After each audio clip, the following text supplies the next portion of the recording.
2025년 을사년 새해 대한민국은 헌정 사상 초유의 위기 속에 들어섰다. 동아일보가 실시한 신년 여론조사 결과 국민 10명 중 7명, 70.4%가 윤석열 대통령에 대한 탄핵 소추안 인용을 헌법재판소가 결정해야 한다고 답했다. 반대 응답은 25.4%에 불과했다. 탄핵 여부와 상관없이 윤 대통령의 잦은 사퇴를 요구하는 응답도 70.8%에 이르러 정치적사회적 불신이 극에 달했음을 보여준다. 윤 대통령의 비상계엄에 대해 내란죄를 적용해야 한다는 의견도 67.2%로 나타났다.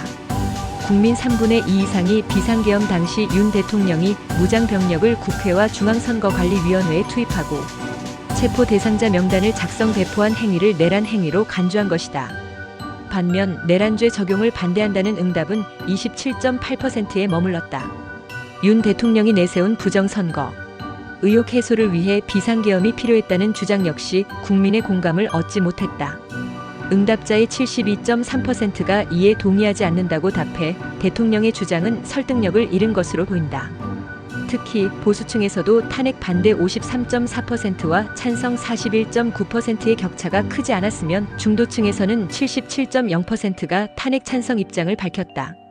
최상목 대통령 권한대행은 갈등의 중심에 있었던 헌법재판관 3명 중 2명을 임명하면서 전국에 숨통을 틔웠다.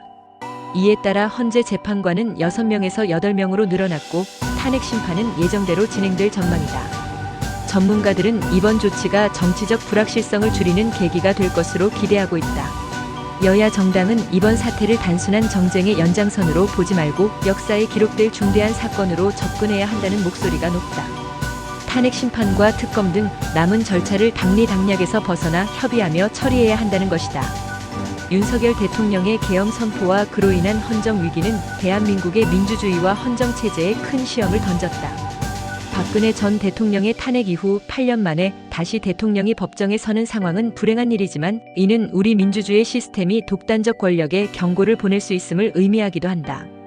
31일 서울 용산구 한남동 대통령 관저 인근에는 윤석열 대통령의 체포영장 발부 소식에 반발하는 보수 지지자들이 대거 모였다. 주최 측은 집회 참가자가 약 1만 명에 달한다고 주장했으며 경찰 비공식 추산으로는 3천여 명이 모였다. 참가자들은 윤 대통령을 지키는 것이 곧 대한민국을 지키는 것이라며 공수처 해체와 영장 무효를 외쳤다.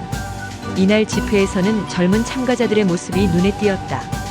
한 80대 여성은 노인들은 이제 지쳤다며 젊은 세대의 참여를 반겼다.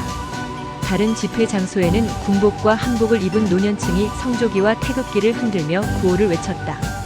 일부 참가자들은 윤 대통령의 비상계엄 선포를 두고 선관위가 가져간 국민주권을 복구하기 위한 결단이라며 지지를 보냈다.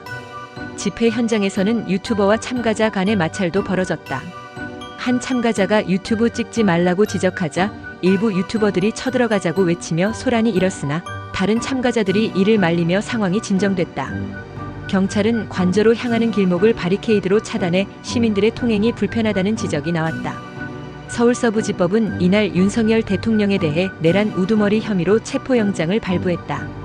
이는 헌정사상 처음 있는 일로 현직 대통령에 대한 법적 절차가 본격화된 셈이다.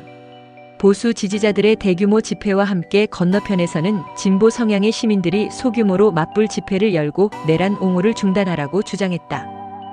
관저 주변의 혼란 속에서 시민들과 경찰, 지지자들 간의 긴장이 고조되는 가운데 대한민국 정치권과 사회는 새로운 국면에 접어들고 있다.